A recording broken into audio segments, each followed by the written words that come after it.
Good morning, good afternoon, and good evening, ladies and gentlemen. When people hear the term 1099, they often think about taxes, paperwork, or independent work. But really, 1099 status represents something much bigger. It represents a transition. It can be the moment where work starts becoming a business. Yes, it comes with more responsibility, but it also creates more possibilities.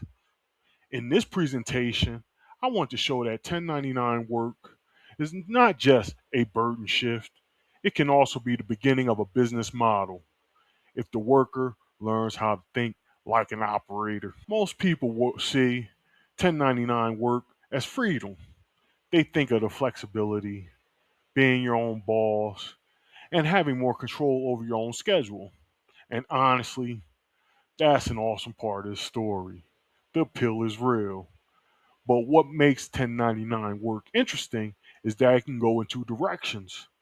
For some people, it just becomes more responsibility. For others, it becomes the first real step towards ownership.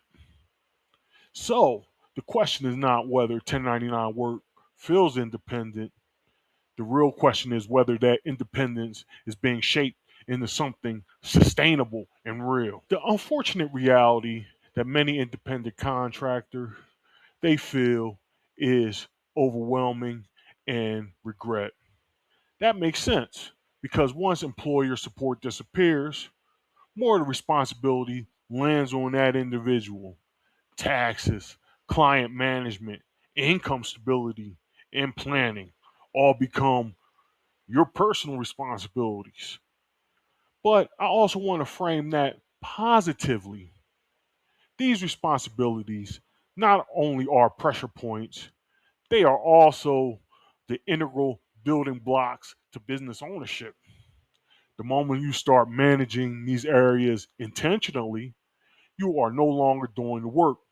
You are starting to build the structures around the work. One of the biggest mind shifts for any 1099 worker is learning the difference between revenue and profit. Revenue is money coming in. Profit is what's left over after the expenses. That difference matters greatly because it separates activity from sustainability. A person can be busy and still not be building a healthy business. But the good news is that once a 1099 worker starts understanding revenue flow, cost structure, and profit discipline, they are thinking like a business owner.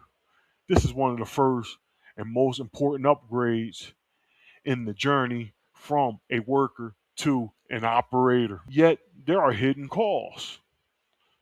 The hidden side to independence consists of the unexpected tax burden, lack of benefits, and administrative overhead. These are real challenges. And these are exactly why some people struggle in 1099 work.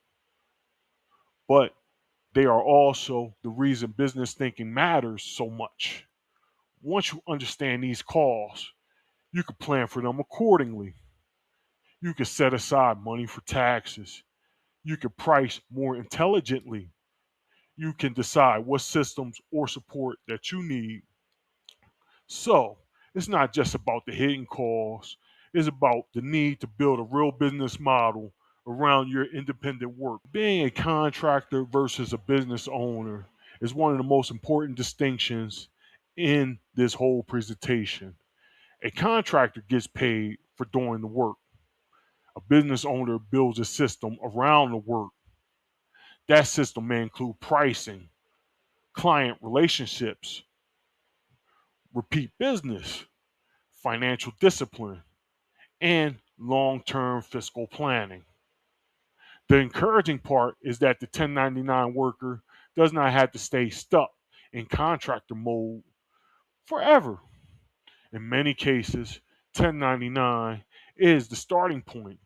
It is where someone begins learning the difference between simply earning income and actually building something more durable. Your core responsibilities expand drastically when you become independent.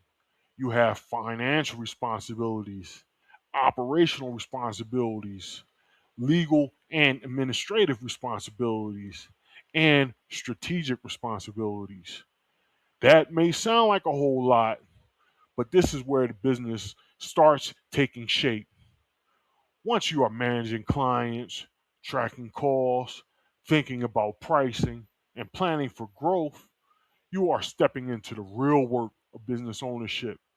So instead of seeing these responsibilities only as pressures, I will frame them as core disciplines that help a 1099 worker mature into the real operator they are supposed to be. With the 1099 and the business model of it, this is where the business model canvas becomes extremely useful. The canvas helps us see that a 1099 worker is not just a person doing tasks. They are sitting inside a intricate business model, whether they realize it or not. First, there are the customer segments. Who exactly are they serving? Then there is the most important value proposition. What makes their work useful, different, and worth paying for? There are revenue streams. How does money actually come in? Is it project based, recurring, offer referrals, or contract driven? And then there's the cost structure. What expenses reduces the value of the real income I'm bringing in? Even at a basic level, these four parts already show that 1099 work can be understood through an business lens.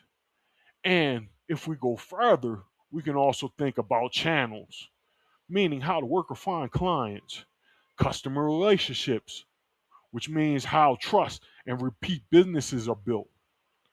Key activities, meaning what work must consistently happen, and key resources, meaning the tools, skill, time, and reputation that supports my business.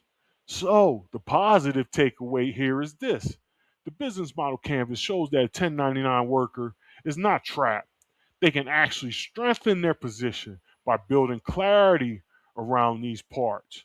The more clearly they understand the customer value, revenue, retention, and costs, the more they move from independent worker to a real business owner. The strategic takeaway is that 1099 status should be understood as both an opportunity and an obligation. Yes, it shifts responsibility, but it also opens the door to ownership. A person who understands their numbers, clarifies and distinguishes their value proposition, defines their customer segments, and builds systems around their work is doing much more than surviving as a contractor. They are building a business foundation. So, the real message is not that 1099 is bad or risky by definition.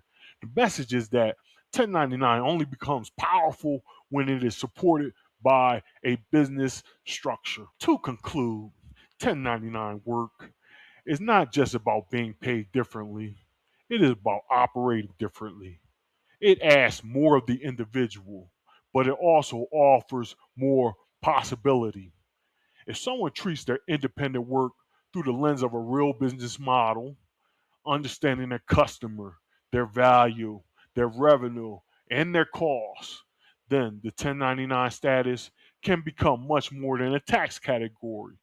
It can become the starting point of a real business journey and venture. Thank you.